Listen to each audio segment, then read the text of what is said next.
Hey, everybody, welcome to the Ronline Report. Today's guest, you know him well. He is Muscle Meds athlete Akim Williams, known as the Brooklyn Beast. And I found out he's been through some more stuff, some more injury situation that he's on the mend from, and he's going to come back better than ever. But I was very surprised, and I want to hear all about it. So please welcome my man, Akim Williams. What's up, dude? Hey, Ron, thank you so much for having me, man. It's I been ask a you while this, since we've been on here. I ask you this every time. Is it Akim or Akim? Akim. Akim. Okay. Why do I always want to say Akim? I don't know. Just like the emphasis there. So yeah, so I was talking to Gerard, and he filled me in. I had no idea that Uh-huh. you had shoulder injury and shoulder surgery. Just like a couple years ago, you didn't broadcast the car accident and the injuries. You never do. You're not one of those No, guys no. that goes on social media, wow, poor me, looking for sympathy and stuff like that. So it took me months to find out anything was even going on with you, and I had to hear it from Muscle Meds and MHP owner Gerard. So Yeah, first of yeah. all, you were at the Arnold and you still looked really good. You still made top six. I assume you were dealing with pretty bad shoulder pain at that time. Yeah, yeah. I mean, I got into a car accident last year. Yeah. I think it's right around May. I think Mhm. April, May. I got into a car accident. Yep. And at the time I was getting ready for the Tampa Pro. I still pushed, did the Tampa Pro, won that. Yep. But eventually, you keep training and everything. That's just going to keep getting worse. So I still pushed, and I decided to do the Olympia. I wanted to like pull out from it, but I was like, you know what? I don't have that luxury of like pulling out from a show, especially when I already committed to it and everything like that. So Mm, I still pushed and did that. I didn't do as well as I wanted to, right. and I dug deep, and I spoke to the owner of Muscle Meds, and I'm like, you know what? Let's push and try to do the Arnold. And I kind of redeemed myself at the Arnold. I was still able to play stop six at the Arnold. And then right after the Arnold was finished, I was going to push and try to do New York Pro and try to requalify for the 2023 Olympia. But Mm. I said to myself, since I turned pro in 2013, I have never taken any time off. And having this injury right now would be the perfect time to like just take some time off, let my body heal, repair my shoulders, and try to come back in 2024. So was the shoulder injury something that happened during the car accident last year? Yeah, it was happened during the car accident. Yes, I tore my. I was always getting like a little bit of pain after the car accident. I injured my back pretty badly, so I Mm, wasn't able to like deadlift, squat, none of that. Like right. literally, I had to go to physical therapy. I was getting shots in my back, my spine, and everything like that, just to prevent some of the pain from that. So Mm, the back injury was pretty crazy. But as far as the shoulders, I felt the pain. But as us being bodybuilders, we used to training through pain and stuff like that. So it started getting worse and worse, and was like, this is not right. So when I went and get an MRI, it's like, your labrum is completely torn. wow. Yeah, yeah, So that was a major thing. It was a labrum tear. yeah. Is that the Because same? Is that the same as a SLA, a slap tear? Is that the same thing? I'm not sure. I'm not too sure. Anyway, Yeah, the labrum labrum is, tear is is bad. the labrum is in all the way in the back.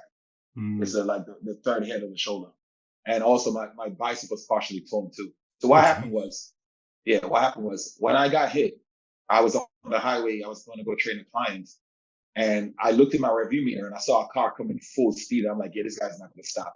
Oof. So he hit me so hard. So as soon as I saw the car coming up, instead of me like trying to take the impact from the airbag, I braced myself with both hands on the steering wheel. Oh, And I think that's what did it because the initial hit from the back, me yeah. bracing my hand, it probably popped my shoulder, especially from the back.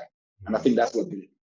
Wow. Did the So airbag I did should the have airbag even go off or no? just used the airbag instead of. Oh, yeah. I just asked, did the airbag even deploy? Did the airbag go off? We lost it. Recording in Yeah, progress. yeah, we got you Yeah. still. Yeah. Did the airbag deploy or no? No, because I braced the steering wheel. Okay. So instead of me like taking the hit and like going forward and letting the airbag deploy, I grabbed the steering wheel with both hands and and stop and hold myself. And that's where the shoulders got injured. Okay. Yeah. So, what exercises were causing you the most pain with that shoulder?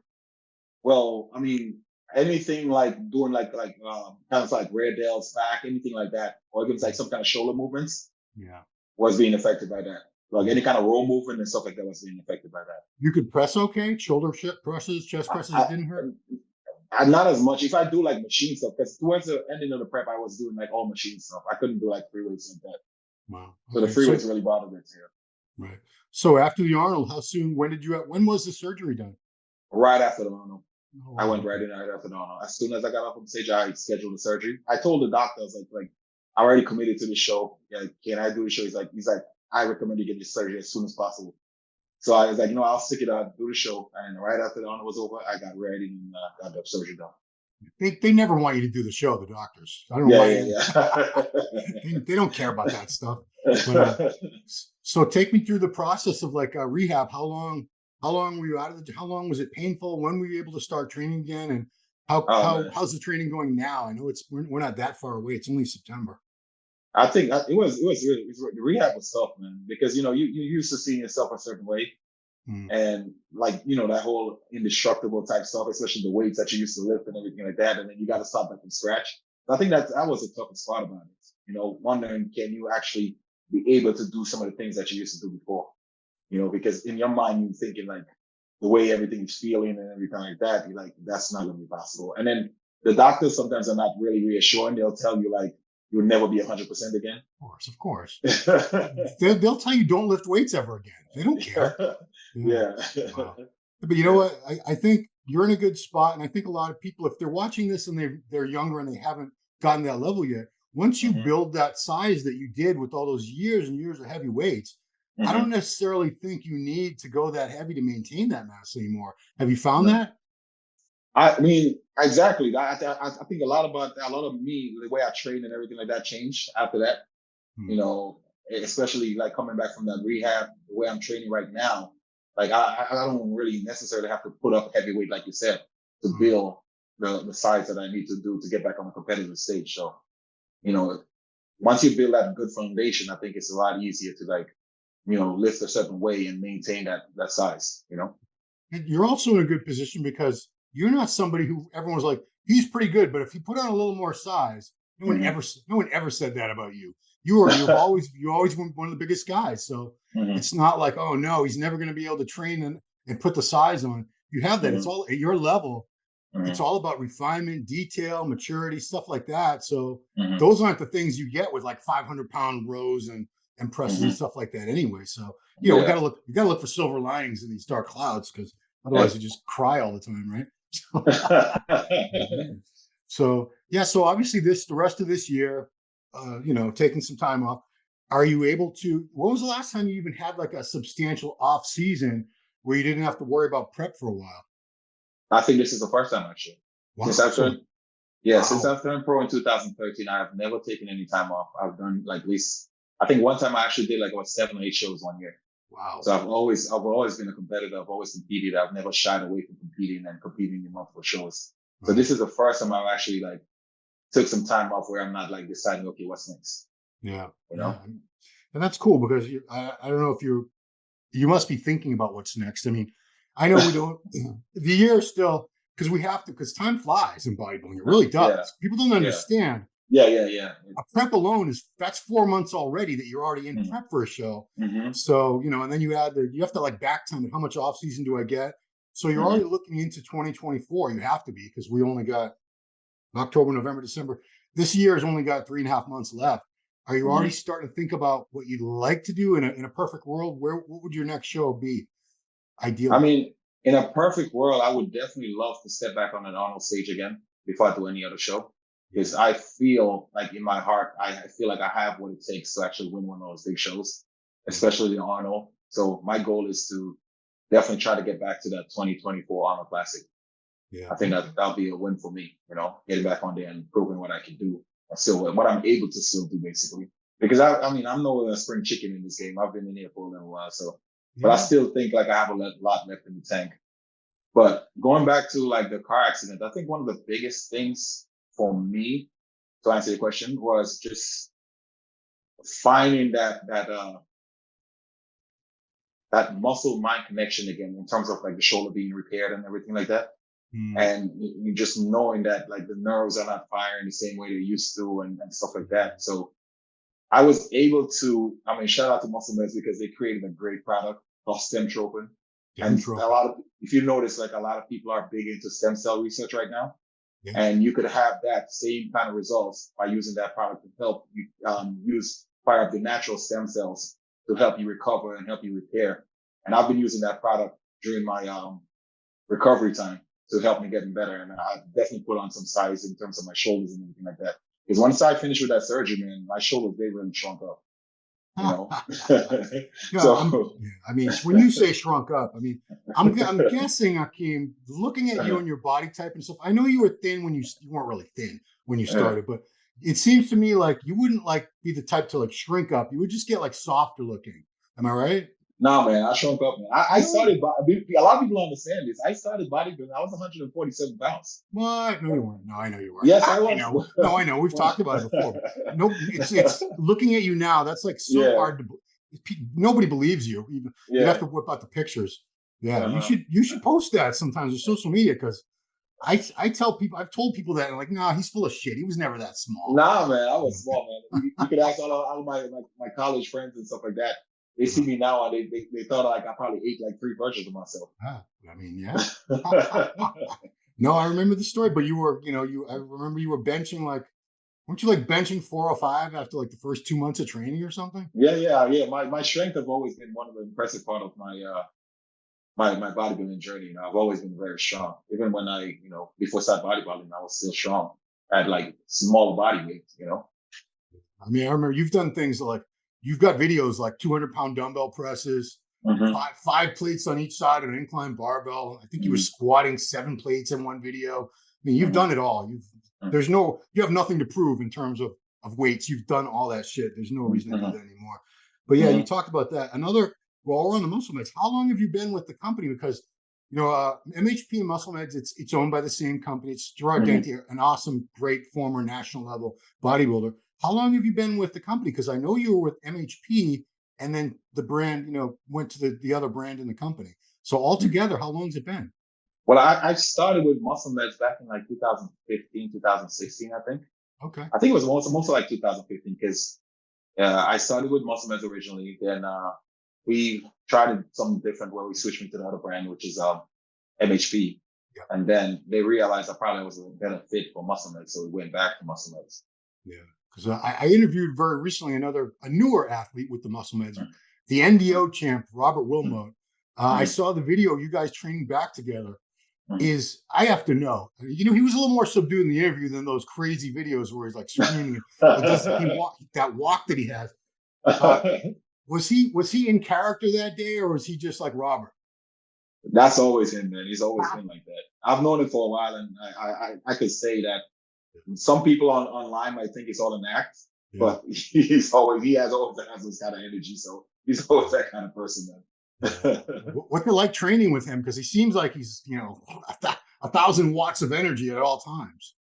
Yeah, he's very intense. He's very intense. But if he, I mean, looking up to me and stuff like that, knowing how far I've been in the sport, he's definitely willing to listen and take advice and stuff like that. So he's not just like, oh, I know it all and anything like that. So he's pretty cool to train with, man. I enjoy training with him because even if you're tired, he brings that energy. I So can you're seeing imagine. him like with all that energy, you just suck it up and try to do your best. Yeah. No, he had very nice things to say about you in the interview. I don't know if you got a chance to watch it or not. It's a long Yeah. interview. It was like an hour. We went through his whole experience. He went through, you know, I know you came from another country, but this was a whole other experience, like a civil war, and oh my Yeah. god, it was like a Yeah. movie. Yeah. Stuff this Yeah. guy Yeah. was telling me. Another Uh, thing that came up was, the product. It's the Carnivore beef protein product, and mhm. we talked about being lactose intolerant, which I think 80% of adults are in the world. Yeah. Yeah. Um, and I think you would probably be. I think Gerard mentioned you're one of us, one of many of us who does Mhm. not digest lactose very well. Did Mhm. you used to use other products, and then once you switched to this, did you notice an improvement in your digestion overall, and like less bloating, less cramping, anything like that? Definitely. I think that was one of my selling points when that got introduced or got like uh, signed with Muscle Mass. That was one of my selling points because I found out that all the proteins and everything like that, the beef protein was just made directly just from red meat, from beef, versus like the whey protein. And me being lactose intolerant, that was like perfectly. So I was so happy to sign that contract because I'm like, hey, I could get to use protein that I could actually use and not just have it sit on the shelf or give it away to people somebody else that could use it. I could actually use these products and benefit me and help me on my bodybuilding journey. The last product I did want to mention was that Aromatest, the new one. They just came out, which because Gerard and I talk every once in a while, and Mm-hmm. estrogen management, I think, is something. a lot of bodybuilders, they pay no attention to, to their detriment, because estrogen levels, if they're high, you get all kinds of things, bloating, water retention, like women on their period, basically. No offense, ladies. But, obviously there are pharmaceutical alternatives to that, but those have bad effects like crashing your good, the HDL cholesterol. This is a product I think you've been using too recently, correct? It's brand new. It's funny you said that, because I actually I went to the company the other day and I picked up about 4 boxes because I love this product. It's actually one of my favorite products right now, because you really see results in terms of the estrogen blocking, in terms of like increasing your natural testosterone and everything like that. You see amazing results from this product. So I would recommend any person, bodybuilder or non-bodybuilder, especially if you're in the gym training, or especially if you're on some gear and stuff like that, I would definitely recommend this product, because you could get it without a prescription and it actually really works. So okay. So we're looking at hopefully March 2024 as the return of the Brooklyn Beast to the stage. There's so much new talent. People go goo-goo over new names and new faces. Is it a little more challenging for someone like yourself? You've been on the scene for a decade now. And that's like, bodybuilding is like dog years. That's like 30 years for a regular human being. It's a tough sport. It's very, very demanding. It takes a lot of time and energy. So, how do you stay relevant? How do you stay competitive when you have these Samsons, these Andrew Jacks, these Creezos, these people, Walker? It's people really love the new thing. And sometimes, even though you're still really good, they're like, we've seen this guy before. So how do you reinvent yourself and bring like a new package so that you're getting that same love and support? I think because I still maintain all my lines. Like my waist is still small. I still have full muscle belly. So even it doesn't matter if I'm going up against the new guys, I stand on stage next to them. I still look the part. It's not like I'm lagging or I'm missing body parts and stuff like that. I still have everything, and it still looks good. So that's why I'm able to stay relevant. So it doesn't matter, like, they might be a little bit more popular now because they're the fresh up and coming face and stuff like that. But I'm on a stage with most of them. The judge is still going to have to take a look at me. Yeah. I mean, I got to remind people, you were top 6 at the Mr. Olympia, which is, that's the elite. That's a level. Most pro bodybuilders never get to the Olympia. They don't. 99% of guys with pro cards, they're never going to even see that Olympia stage. If they do, lucky to get, last call out. They're just happy to be here, guys, on the sidelines watching the other guys. You were in that first call out, which was a goal. Top 6 was another goal. You achieved that. I know you still have a couple good years. You still have some gas in the tank. When it's all said and done, what would you like to have accomplished between now and the time you finally say goodbye? Would it be an Arnold Classic win? Would it be another top 5 or top 6 Olympia placing? I would definitely love to win an Arnold Classic, have an Arnold Classic under my belt. I'm not saying like Olympia is out of my reach, but I've always been a huge fan of the Arnold Classic, especially what Arnold has achieved and everything like that. And I would definitely, absolutely love to have an Arnold Classic win under my belt. Yeah, I mean, if I could achieve that, then it would be a career for me. Like, it would be like a worthwhile career for me. Yeah, because not everyone can win the Olympia. It's only one guy every year, and there's been some Arnold Classic champions like Flex Wheeler, like Kai Green, Kevin Levrone. These guys are every bit. Did Sean won the Arnold? Yeah, Sean Ray. These are guys who never won Olympia, but they're legendary. They're always going to be spoken of in the same breath as the Ronnies, the Jays, the Lee Haneys, people like that, because it's a very high achievement level. So yeah, that's not a shabby goal. And that, if you win that, I think you could say goodbye to the sport eventually, with no regrets, saying I did everything I want to do. So I'm in your corner, man. I hope you get that before it's all said and done. But I think 2024. I'm also going for a New York Pro title too. I've never won the New York Pro. You've never won the New York Pro? Never won. I came close a couple of times, but I never won. So that's on my bucket list also. So I'm not going to name names or years, but I've been to New York Pros that you would have won. Yeah. So it's just, you never know who's going to show up at that year, that day. But the way you looked, even taking 6 at the Arnold this year, I think that would have won. I won't say it, but it would have won at least 1 or 2 New York Pros that I've been to over the past few years. So yeah, I mean, please do win that. I'd love to see it, because the Brooklyn Beast. Exactly. You're in New Jersey now, I'm assuming, right? Yeah, I'm out in Jersey now, but I've always New York, New Jersey. Yeah. You're a New Plus, Yorker. yeah, plus the New York Pro is held in New Jersey anyway. Exactly. That's right. It hasn't been in New York since, oh no, that Westchester place, that was New York, technically. Yeah, that was New York. Yeah. But it hasn't been in New York City now for a while, Wow. a long time, Yeah. like 10, I want to say almost 10 years. Yeah. Yeah, because they had, when they used to have it over in Tribeca. Tribeca, Those were the days. Those are the days, man. Remember those? Those are the days. I do remember. Those are some great shows. The year you turned pro was Rami's pro debut at the New York Pro. Yeah. Oh my God, that was a hell of a show. Oof. Yeah. Were you there that year? Yeah, I actually competed that year. Oh, in 2013? That was, no, I think it was 2014. Well, he won it again. He came back and won it again the next year. Yeah, I did it that year with him. Yeah. Yeah, it was you. De La Rosa was in it. Juan Morel. Yeah. I think Victor was there too, actually. Yeah, it was a great. All the New York boys were there. And then some guy from Egypt or Kuwait comes and wins. It was, what are you gonna do? Yeah. So yeah, those are some great goals. Arnold Classic win, New York Pro win, and then you can ride off in the sunset and go on and do whatever's next, I guess. Yeah. So man, cool. Well, I'm happy to hear the surgery went well, recovery went well, and you got a little break. That's important because 10 years of grind. That's a grind, man, with no real break. It was. It was a long time. Because are you even 40 yet? I'm gonna be 40 next year. So you're not even 40. So that's like that's more than a quarter of your life you've been a pro bodybuilder now. Wow. Yeah. Think about it that way. Wow. Yeah. Dieting and shows and all, training your ass off. And yeah, this is your life. This is dedication, guys. Yeah. NFL, a lot of these guys, it's like a 2-year career, a 3-year career, and that's you'll never see them again. But no, this is another level right here, bodybuilding, pro bodybuilding. Anyway, much respect, Akim. Oh, thank you so much. Akim, I'll get it right. Akim, yeah. Come on, man. You can do this. All right. Well, that's it, man. I hope everything continues going well.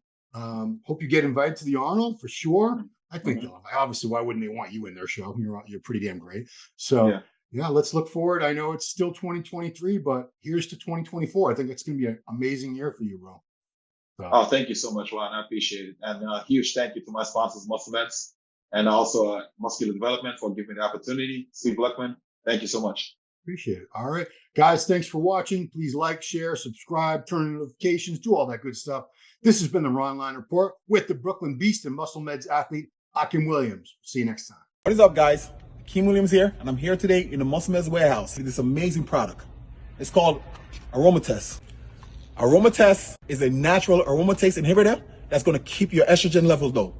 Elevated estrogen levels can lead to 3 things: a bloated look, which is caused from water retention, increased body fat, and also gynecomastia, which are 3 things that you definitely want to avoid. So head to the website today at www.musclemedsrx.com and try the Aromatest today.